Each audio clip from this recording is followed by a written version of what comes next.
کی لو کے برابر ہو جاتے. سنن نسائی حدیث کا نمبر 882.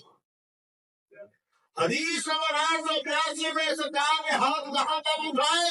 انگوٹھے کانوں کی لو تک ہو گئے. ہم کہاں تک اٹھا رہے ہیں؟ کیا ہم ایسے ہی ہاتھوں کو نہیں اٹھا رہے؟ اب سرکار دو عالم صلی اللہ علیہ وسلم نے ارشاد فرمایا اذا استفتح احدكم الصلاة، جب تم میں سے کوئی نماز کا آغاز کرے فَلْيَرْفَعْ يَدَيْهِ وَاسْتَقْبِلْ بِبَاطِنِهِمَا الْقِبْلَةَ، جب تم میں سے کوئی نماز کا آغاز کرے تو اپنے ہاتھوں کو اٹھائے اس طرح کہ ہتھیلیاں قبلے کی طرف ہوں. ہتھیلیاں کدھر ہوں؟ قبلے کی طرف. طبرانی شریف معجم الاوسط حدیث کا نمبر 7801. سرکار نے فرمایا ہتھیلیوں کا رخ کدھر ہو؟ قبلے کی. ہم نماز شروع کرتے ہیں ہتھیلیوں کا رخ کدھر ہوتا ہے؟ قبلے کی. ہم نے ہاتھ اٹھائے کانوں کی لو تک، ہتھیلیاں ہم نے کی قبلے کی طرف. ہم نے نماز کا آغاز کیا. اب ہم نے باندھنے ہیں ہاتھ. کیا باندھنا ہے؟ ہاتھوں کو باندھنا ہے. کیسے باندھیں گے؟ سرکار دو عالم صلی اللہ علیہ وسلم کس طرح باندھتے تھے؟ فَضَا يَدَهُ يَمِينِ، سرکار ہاتھ باندھتے تھے. کہا عَلَى ظَهْرِ كَفِّهِ الْيُسْرَىٰ، اور کے پر سائد اپنے بائیں ہاتھ کی پشت پر، اس پونچے پر اور اس کلائی پر 3 جگہوں پر ہاتھ آنا چاہیے. یہ میں نے رکھا ہاتھ یہاں پر ہتھیلی گھٹ کے اوپر، کچھ آدھا حصہ پشت پر، آدھا حصہ کلائی پر. محمد عربی ہاتھ کیسے باندھ رہے ہیں؟ عَلَىٰ ظَهْرِ كَفِّهِ الْيُسْرَىٰ وَالرُّسْغِ وَالسَّاعِدِ. سنن ابو داؤد حدیث نمبر 727. سرکار جہاں ہاتھ باندھے وہی نہیں باندھ رہے، اسی طریقے سے نہیں باندھ رہے. اب سوال یہ ہے ہاتھ باندھے تو ایسے رکھے گا سینے پر، ناف کے اوپر یا ناف کے نیچے. تو سنن ابو داؤد حدیث نمبر 756 مولا علی رضی اللہ تعالیٰ عنہ ارشاد فرماتے ہیں ان من سنت الصلاۃ وضع الیمین علی الشمال تحت السرۃ. فرمایا حضور کی سنت یہ ہے کہ نماز میں دایاں ہاتھ بائیں پر ناف کے نیچے باندھا جائے. کہاں باندھا جائے؟ ناف کے نیچے. تحت السرۃ، ناف کے نیچے. اب ہم کو ناف کے نیچے باندھے نبی کی سنت پر. کس نے کہا یہ سنت ہے؟ مولا علی نے. روایت کہاں ہے؟ سنن ابو داؤد حدیث نمبر 756. جو سینے پہ باندھ رہا ہے وہ کہاں سے لے رہا ہے؟ یہ بات پھر کسی وقت کر لیں گے ان سے بھی. یہ کر لیں گے کہ تم نماز پڑھ رہے ہو 257 ہمارے قرار تم پر ہے، لاؤ کسی کا جواب وہ کرے. ابھی تو ہم صرف دیکھ رہے ہیں جو ہم کر رہے ہیں. سنن سے ملتا ہے کہ نہیں ملتا؟ نماز ہم نے شروع کر لی، ہاتھ ہم نے باندھ لیے. ایک بھی کام جو ہم کر رہے ہیں کیا ابھی تک سنن کے خلاف ملا؟ حدیث اور سنت سے. اب ہم نماز کا آغاز کریں گے. ہم نماز کا آغاز کریں گے، پڑھیں گے کیا؟ حدیث کہہ رہی ہے سرکار دو عالم صلی اللہ علیہ وسلم کا عمل کیا ہے؟ اذا افتتح الصلاة قال سبحانك اللهم وبحمدك وتبارك اسمك وتعالى جدك ولا اله غيرك. سنن نسائی حدیث کا نمبر 900. حدیث میں فرمایا جب سرکار نماز کا آغاز کرتے تھے پڑھتے تھے سبحانک اللہم و بحمدک و تبارک اسمک و تعالی جدک و لا الہ غیرک. یہی پڑھتے ہیں. ہم بھی کچھ اور پڑھتے ہیں. اگر ہم یہی پڑھتے ہیں تو مصطفیٰ کریم کچھ اور پڑھ رہے ہیں. سنن میں نے حدیث کا نمبر بتایا ہے. اب سوال یہ ہے کہ جب حدیث میں یہ ہے، سرکار کا طریقہ یہ ہے، ہم ویسے کر رہے ہیں، تو کیسے کہا جائے کہ ان کی نماز سنت کے مطابق نہیں؟ ہم نے ہاتھ باندھے